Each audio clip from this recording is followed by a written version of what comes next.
Hello everyone, welcome back to Try and Test Kitchen. આજે હું તમારી સાથે શેર કરીશ કાઠિયાવાડી દેશી સ્ટાઇલમાં આખી ડુંગળી અને આખા લસણનું શાક બનાવવાની રેસીપી। તમને રેસીપી જોતાં જ મોઢામાં પાણી આવી જશે, એટલું સુપર સ્પાઇસી અને ટેસ્ટી શાક બનશે। જો તમને રેસીપી પસંદ આવે તો વિડીયોને લાઇક જરૂરથી કરજો, ફ્રેન્ડ્સ, ફેમિલી, રિલેટિવ સાથે શેર કરજો અને મારી ચેનલ ઉપર નવા હો, સબસ્ક્રાઈબ ના કરી હોય તો ચેનલને સબસ્ક્રાઈબ જરૂરથી કરજો। સબસ્ક્રાઈબ કરવું એ બિલકુલ જ ફ્રી છે। સબસ્ક્રાઈબ કરવા માટે નીચે આપેલો રેડ બટન પ્રેસ કરી તેની સાથે બાજુમાં આપેલો બેલ આઇકન પર પ્રેસ કરવો અને તેમાં ઓલ સિલેક્ટ કરવું, જેથી તમને મારા આવા જ બધા નવા વિડીયોની નોટિફિકેશન મળતી રહે। દેશી કાઠિયાવાડી સ્ટાઇલ આખી ડુંગળી અને લસણનું શાક બનાવવા માટે આપણે અહીંયા 10 થી 12 લસણની કળી લીધી છે અને 1 ઇંચ આદુનો ટુકડો લીધો છે।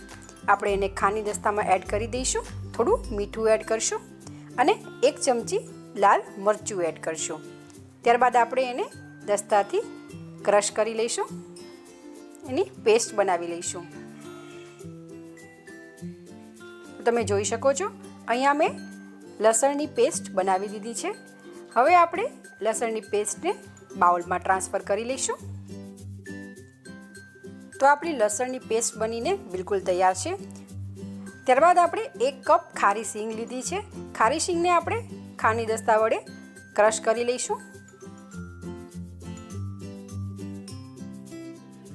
ખારી સિંગ આપણે ક્રશ કરી લીધી છે, આપણે એને પણ બાઉલમાં ટ્રાન્સફર કરી લઈશું। હવે અહીંયા મેં 12 થી 15 નગ નાની નાની ડુંગળી લીધી છે ડુંગળીના શાક માટે। હવે આપણે ડુંગળીની સ્કિનને રિમૂવ કરી લઈશું। આપણે ઉપરથી કટ નહીં કરવાનું, નીચેથી પહેલાં આપણે કટ કરી સ્કિનને રિમૂવ કરી દઈશું। હવે આપણે ઉપરથી થોડું કટ કરશું। ધ્યાનમાં રાખવું કે બહુ વધારે જે ગાંઠ છે એને કટ ના કરવી। જો વધારે ગાંઠ કટ થઈ જશે તો ડુંગળીની બધી જ લેયર છૂટી થઈ જશે। હવે આપણે એવી જ રીતે બધી જ ડુંગળીની સ્કિનને રિમૂવ કરી દઈશું। તો અહીંયા મેં બધી જ ડુંગળીની સ્કિન રિમૂવ કરી દીધી છે। ત્યારબાદ અહીંયા આપણે 3 લસણ એડ કરીશું। તો લસણને આપણે ઉપરના જે બધા જ છોતરા છે એ આ રીતે આપણે રિમૂવ કરી દઈશું ને એકદમ ક્લીન કરી દઈશું। તમે જોઈ શકો છો અહીંયા જે પણ એક્સ્ટ્રા સ્કિન છે એ બધી જ આપણે રિમૂવ કરી દઈશું અને ઉપરથી જે ગાંઠા છે એમાં જે રેસા આવે છે એ પણ આપણે રિમૂવ કરી દઈશું। તો આપણું લસણ બિલકુલ તૈયાર છે। હવે આપણે બધા મસાલા જોઈ લઈએ। તેના માટે અહીંયા જે આપણે ખારી સિંગનો ભૂકો બનાવ્યો છે એ લીધો છે, આપણે જે લસણની ચટણી તૈયાર કરી છે એ છે, 1 ટમાટરને કટ કરી લીધું છે, 1 નાનું મરચું કટ કર્યું છે અને અહીંયા મેં 2 નાના પોટેટોને આ રીતે સ્લાઇસમાં કટ કરી લીધા છે કિડ્સ માટે। ત્યારબાદ ડુંગળી અને લસણ અને સાથે સાથે આપણા બીજા રેગ્યુલર ડ્રાય મસાલા। તો ચાલો આપણે શાક બનાવવાનું સ્ટાર્ટ કરીએ। તેના માટે આપણે પેનને ગેસ ઉપર ગરમ કરવા મૂકશું અને 3 ટેબલસ્પૂન તેલ એડ કરીશું। તેલ ગરમ થઈ જાય ત્યારબાદ આપણે 1 ટેબલસ્પૂન જીરું એડ કરશું।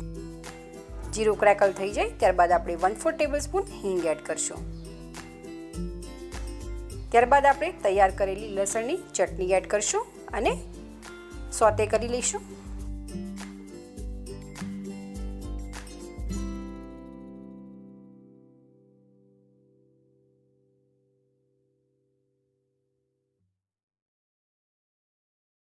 લસણની પેસ્ટ તેલમાં સોતે થઈ ગઈ છે। ત્યારબાદ આપણે તૈયાર કરેલો ખારી સિંગનો ભૂકો એડ કરી દઈશું અને મિક્સ કરી લઈશું।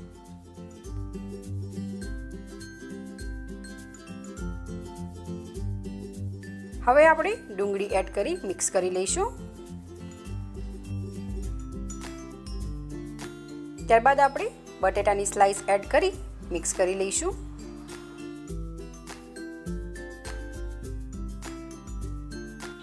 ડુંગળી અને બટેટા મિક્સ થઈ જાય ત્યારબાદ આપણે ડ્રાય મસાલા એડ કરશું। તેમાં 1/4 ટેબલસ્પૂન હળદર એડ કરશું, અડધી ચમચી લાલ મરચું એડ કરશું, 1 થી 1.5 ચમચી ધાણા જીરું પાવડર એડ કરી સરસ મિક્સ કરી લઈશું।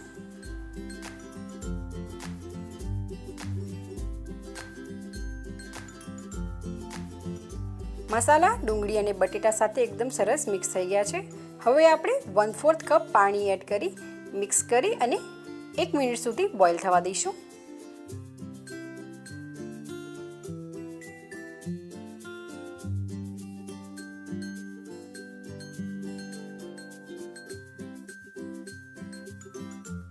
એક મિનિટ બાદ આપણે આખું લસણ એડ કરી દઈશું. ત્યારબાદ આપણે ઝીણું સમારેલું લીલું મરચું એડ કરીશું અને ટમેટા એડ કરી મિક્સ કરી લઈશું.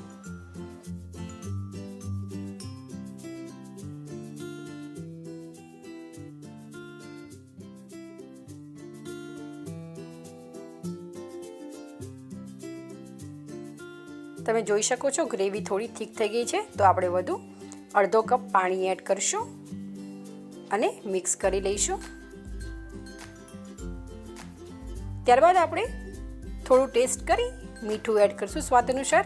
આપણે સિંગ એડ કરી છે એ પણ ખારી છે અને લસણની ચટણીમાં પણ આપણે મીઠું એડ કર્યું હતું, તો ટેસ્ટ કરીને જરૂરિયાત મુજબ મીઠું એડ કરી લેવું.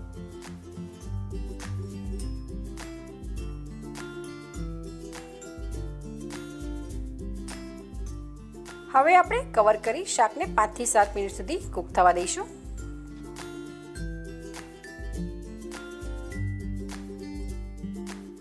પાંચ થી 7 મિનિટ થઈ ગઈ છે, આપણે ચેક કરી લઈએ.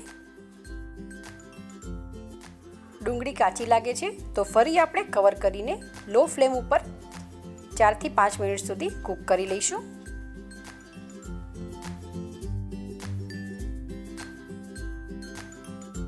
ચાર થી 5 મિનિટ થઈ ગઈ છે, આપણે ફરીથી ચેક કરી લઈએ. તમે જોઈ શકો છો ગ્રેવીમાં ખૂબ જ સરસ તેલ છૂટી પડી ગયું છે. હવે આપણે એક ડુંગળી લઈશું અને ચાકુના હેલ્પથી આપણે કટ કરીને ચેક કરી લઈશું. ડુંગળી પણ એકદમ આસાનીથી કટ થઈ જાય છે. હવે આપણે બટેટું પણ ચેક કરી લઈએ. તો બટેટું પણ એકદમ આસાનીથી કટ થઈ જાય છે. અહીંયા આપણે લસણ પણ આખું જ એડ કર્યું છે, તો ધ્યાનમાં રાખવું લસણ પણ એકદમ પ્રોપરલી કૂક થઈ જવું જોઈએ.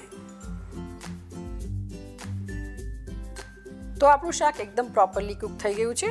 હવે આપણે ફાઇનલી ઉપર ધાણાભાજી એડ કરી મિક્સ કરી લઈશું. ગેસની ફ્લેમને બંધ કરી દઈશું અને ગરમા ગરમ શાકને આપણે સર્વિંગ બોલમાં સર્વ કરી લઈશું. તો કાઠિયાવાડી દેશી સ્ટાઇલથી આખા લસણ અને આખી ડુંગળીનું શાક બનીને તૈયાર છે, જેને જોતાં જ મોઢામાં પાણી આવી જાય એવું સુપર સ્પાઇસી અને ટેસ્ટી બન્યું છે. અને બાજરીના રોટલા સાથે ખાવાની તો મજા જ કંઈ ઓર છે. તો તમે પણ તમારા કિચનમાં આ રીતે એકવાર શાક જરૂરથી બનાવજો. આઈ એમ શ્યોર બધાને ખૂબ જ પસંદ આવશે. જો તમને રેસીપી ગમે તો વિડીયોને લાઇક જરૂરથી કરજો. ફ્રેન્ડ્સ, ફેમિલી, રિલેટિવ સાથે સોશિયલ મીડિયામાં શેર કરજો. અને મારી ચેનલ ઉપર નવા હો, ચેનલને સબસ્ક્રાઈબ ના કરી હોય તો ચેનલને સબસ્ક્રાઈબ જરૂરથી કરજો. સબસ્ક્રાઈબ કરવું એ બિલકુલ જ ફ્રી છે. તો ચલો ફરી મળીશું એક આવી જ નવી રેસીપી સાથે. Thank you for watching my video.